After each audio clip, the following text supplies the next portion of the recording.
नमस्कार दोस्तों। लोकतंत्र का मतलब 5 किलो मुफ्त अनाज है जो 81 करोड़ लोगों को दिया जाता है। लोकतंत्र का मतलब उंगली में लगा हुआ वह निशान है जो आपने वोट डालने पर लगाया जाता है। लोकतंत्र का मतलब विमानों में भर भर के, सेना के विमानों में भर भर के आपके नागरिकों को हथकड़ी बेड़ी लगाकर भारत लाया जाता है, यह है। और लोकतंत्र का मतलब भारत का मीडिया, भारत के अखबार, भारत के चैनल, जिसे कुछ लोग मेन स्ट्रीम मीडिया कहते हैं, कुछ गोदी मीडिया कहते हैं, कुछ चरण चुंबक मीडिया कहते हैं, वह आपको यह बताता है कि हमारी सरकार बहुत अच्छा कर रही है, हमारे प्रधानमंत्री का यह गुणगान हो रहा है, यशोगान हो रहा है। और भारत में कोई 100 रुपया कमाने के लिए मौत के मुंह में चला जाता है। यही लोकतंत्र है। जी हां, आज इसी पे आपसे बात करूंगा और यह बात इसलिए कर रहा हूं कि आज कुछ चीजें देख करके तकलीफ भी होती है, आश्चर्य भी होता है। भारत के विदेश मंत्री, जो हालांकि जनता ने नहीं चुना है, वो बैकडोर एंट्री है, तो वह जो कभी ब्यूरोक्रेट होते थे, जो जर्मनी में नौकरी करते थे, ब्यूरोक्रेसी की नौकरी छोड़ के जर्मनी की एक बड़ी फर्म में काम कर रहे थे, क्योंकि वो अफसर रहते हुए वहां पर उनको तमाम लाभ दिए थे उन्होंने, उसी का उन्हें लाभ मिल रहा है।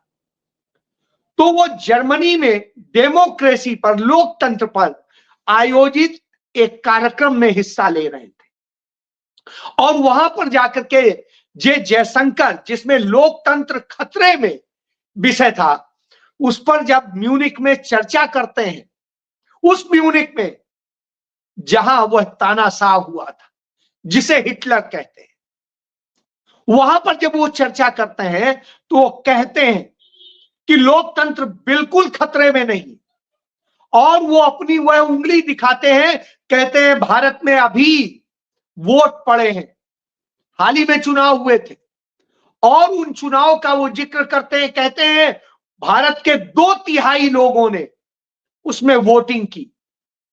जब वो कहते हैं कि 70 करोड़ लोगों ने वोटिंग की, उस वक्त वो एक कहते हैं कि चुनाव के बाद में चुनाव पर कोई शिकायत नहीं आई, कोई सवाल नहीं उठा भारत की चुनाव और चुनाव प्रक्रिया पर और हुए चुनाव पर। बड़ा आश्चर्य हो रहा था कि वो क्या बता रहे हैं। शायद उन्हें पता नहीं है कितनी शिकायतें, 1 2 3 शिकायतें नहीं है, हजारों हजार लाखों लाख शिकायतें। और वो शिकायतें कुछ मेल से, कुछ सोशल मीडिया से, कुछ पिटीशन के जरिए, कुछ हर तरह से चुनाव आयोग तक पहुंचे। मशीनों से लेके वोटर लिस्ट तक, वोटर लिस्ट से लेके मतदान केंद्र तक, और मतदान केंद्र से लेकर के आपके घरों में बांटे जाते तमाम अवैध उपहारों तक, और सरकारी मशीनरी के जरिए कैसे चुनाव को प्रभावित किया गया, लोकतंत्र को हैक किया गया। और उसके बाद वो ये कहते हैं, आश्चर्य होता है जब वो दुनिया को यह बताते हैं। वह बताते हैं कि इस देश में लोकतंत्र का मतलब, जब अमेरिका के जो है सांसद कहते हैं कि लोकतंत्र का मतलब आपके घर में खाने की थाली दे देना नहीं होता है, तब वो कहते हैं हमारे यहां लोकतंत्र का मतलब 80 करोड़ लोगों को मुफ्त में 5 किलो अनाज दे देना होता है। ये नहीं कहते हैं कि उस 5 किलो अनाज के जरिए वोट खरीदने का खेल होता है, इस देश के लोगों को बेरोजगार बना देने का खेल होता है, इस देश के लोगों की आत्मनिर्भरता छीन लेने का खेल होता है, और इस देश को बेकारी, बेजारी में ढकेल देने का खेल होता है। जी हां, यह स्थिति थी, लेकिन इस पर नहीं बोलते हैं। वह इस पर नहीं बोलते हैं कि जब प्रधानमंत्री नरेंद्र मोदी अमेरिका में अपनी यात्रा खत्म करके, डोनाल्ड ट्रंप से मिल करके, गले मिल करके वापस भारत के लिए उनका विमान चलता है, तो 2 और विमान तैयार होते हैं भारत के लिए उड़ने को, जिनमें 2 विमानों के जरिए भारत के और नागरिक भारत में हथकड़ियों बेड़ियों के साथ में उनके सेना के जहाज से रवाना होने वाले।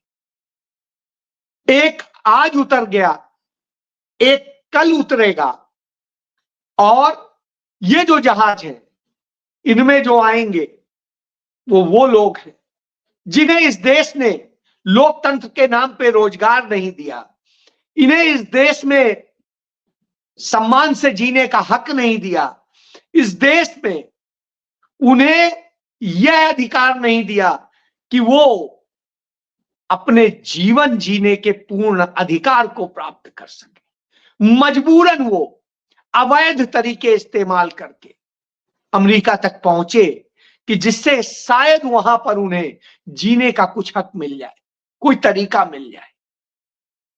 यानी यह स्थिति हो तब आप सोचिए, और भारत का प्रधानमंत्री जब वहां जाता हो, वहां के राष्ट्रपति से गले लगता हो, उसके बाद उसके अंदर यह हिम्मत ना हो कि वो यह कह सके कि जिन्हें आप अवैध प्रवासी कह के अपराधियों की तरह, आतंकियों की तरह भारत में भेज रहे हैं, वो हमारे सम्मानित नागरिक हैं। ये वही नागरिक हैं जो लोकतंत्र की रक्षा करते हैं, लोकतंत्र के वोटर हैं। तो अब आप सोचिए, जो अपने नागरिकों के लिए ना बोल सकता हो, वहां लोकतंत्र है, बड़ा अचंभा होता है। बहरहाल ये सच्चाई है। प्रधानमंत्री नरेंद्र मोदी वहां जब डोनाल्ड ट्रंप के सामने बोल रहे थे तो हर उस बात पे हां कर दे रहे थे जो वो चाहता था। उसने मनमानी करने की बात कही, उसने वह F-35 जो है फाइटर प्लेन बेचने की बात कही, उसकी डील करने की बात कही, जिसमें उन्हीं के सलाहकार एलन मस्क ने कहा कि इसमें 65 खामियां हैं, इस विमान में 65 खामियां हैं, ये इतना रद्दी विमान है। और वह विमान भारी भरकम रकम में भारत खरीदने को तैयार। और ऐसे में लोकतंत्र का चौथा स्तंभ, जिसे प्रहरी कहते हैं, जो तीनों स्तंभों की समीक्षा करता है, उससे हम उम्मीद करते थे कि वो शायद इस यात्रा पर कुछ कहेगा, कुछ बोलेगा। तो उसकी हर जगह हेडलाइन रटी हुई थी। कहीं पर कहा जा रहा था कि ग्रेट अमेरिका, क्या make America great America again. इसी तरीके से नरेंद्र मोदी नारा देते हैं, make India great India again. तो जब इस तरह की बातें होती हैं और दोनों बन के मेगा बन जाते हैं, मेगा पार्टनरशिप बन जाते हैं, तब लगता है भारत को कुछ लाभ हुआ होगा। लेकिन नहीं, जो प्रतिस्पर्धा का जो टैक्स है वो बराबर करने की बात होती है, वो लगा दिया जाता है, भारत के ऊपर थोप दिया जाता है, और मुंह पर कहा जाता है कि वो लगाया जाएगा। भारत के प्रधानमंत्री के मुंह पर, जो खुद ब्रिक्स सम्मेलन के एक देश हैं, उन्हें कहा जाता है कि ब्रिक्स के देश मक्कार, फ्रॉड और न जाने क्या क्या गालियां दी जाती हैं। यानी आपके मुंह पर कह दिया गया कि आप फ्रॉड भी हैं, आप मक्कार भी हैं, आप जो है बहुत कुछ हैं, जाने क्या क्या, और वह आप बर्दाश्त कर रहे होते हैं, उस पर एक शब्द नहीं बोल पाते हैं। यह हालत थी कि रीढ़ झुकाए खड़ा उस लोकतंत्र का वह प्रधानमंत्री था, जो लोकतंत्र यह दावा करता है कि हम तो लोकतंत्र की जननी हैं, हम तो दुनिया के सबसे बड़े लोकतांत्रिक देश हैं। अब आप सोचिए, उस स्थिति में विदेश मंत्री कह रहा है कि लोकतंत्र सुरक्षित है।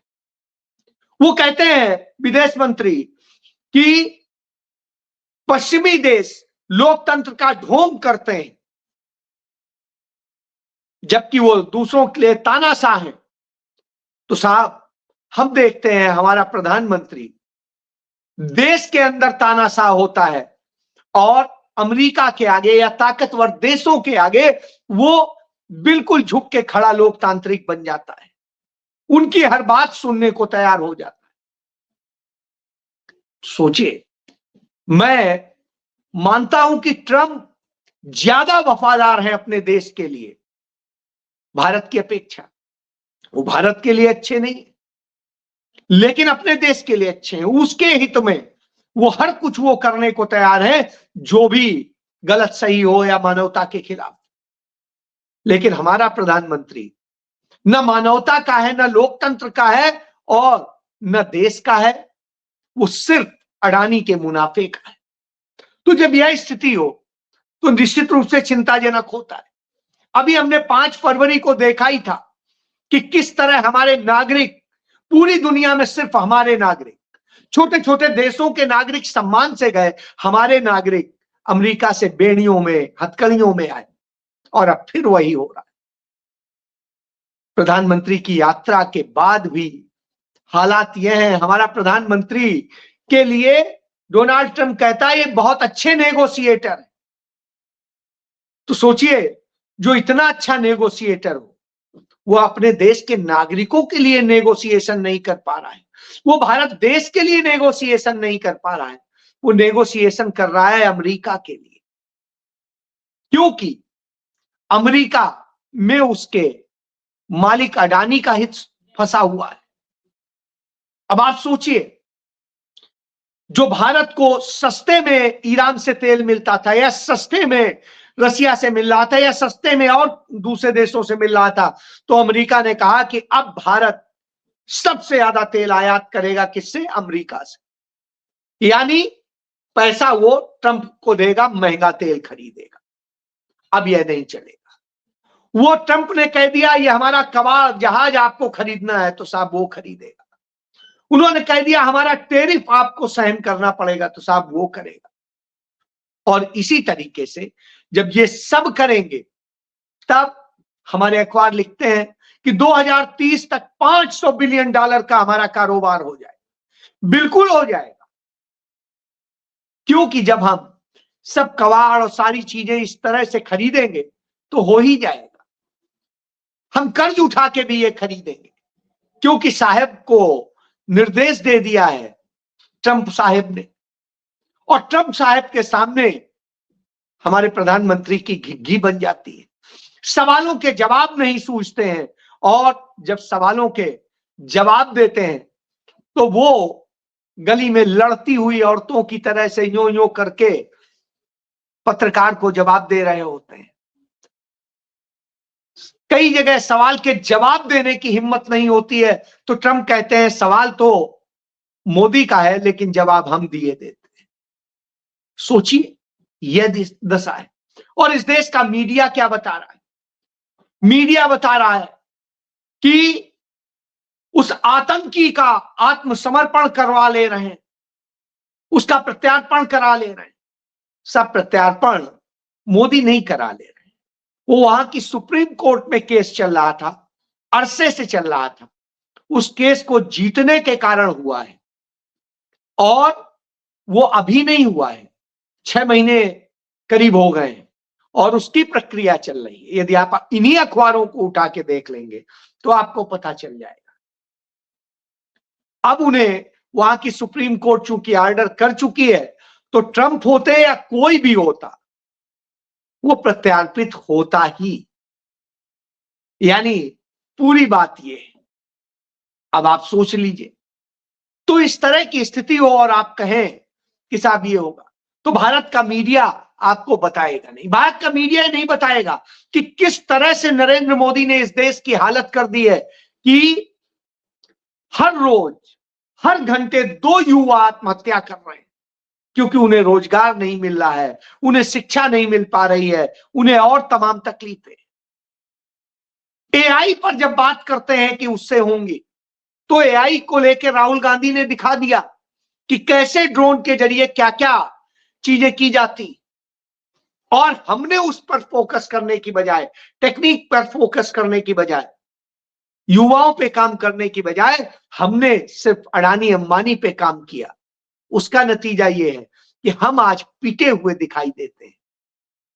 और यही बात उन्होंने संसद में कही थी कि यदि हमने सही अर्थों में मेक इन इंडिया किया होता तो अमेरिका हमारे दरवाजे खड़ा होता, हम उससे भीख ना मांग रहे हो। आज नरेंद्र मोदी की हैसियत यह हो गई कि वो आप भिखारी की तरह से दिखाई दिए, जो चाहा वो उसने झोली में डाला और कहा इसकी भी कीमत तुमसे वसूलेंगे, चाहे कर्ज लेके दो चाहे जैसे दो। और इसके बाद भारत का कोई अखबार, जिस भी अखबार का नाम ले लीजिए, जो इंदिरा गांधी की इमरजेंसी पे गरज रहे थे, वो अखबार भी बोलने की हिम्मत नहीं कर पाए। वो चैनल तो बोलते ही नहीं है। सोचिए आप कि किस जगह ले जाकर लोकतंत्र को पटक दिया है। ये वही भारत है जिसके प्रधानमंत्री जाते थे तो अमेरिका का राष्ट्रपति प्लेन के अंदर तक रिसीव करने आता था, सारे प्रोटोकॉल तोड़ देता था। ये वही भारत है जिसके प्रधानमंत्री राजीव गांधी जाते थे तो उन पर छाता लेकर के वो कार तक बैठा के जाता था। आज आपको ऐसे ट्रीट किया जा रहा है जैसे आप उसके गुलाम देश हो, डोमेनियन स्टेट हो, जिसके खिलाफ नेहरू ने लड़ाई लड़ी थी कि नहीं, हमें पूर्ण स्वराज चाहिए, संप्रभु भारत चाहिए। लेकिन आज वो संप्रभुता हमने गिरवी रख दी है अमेरिका के आगे।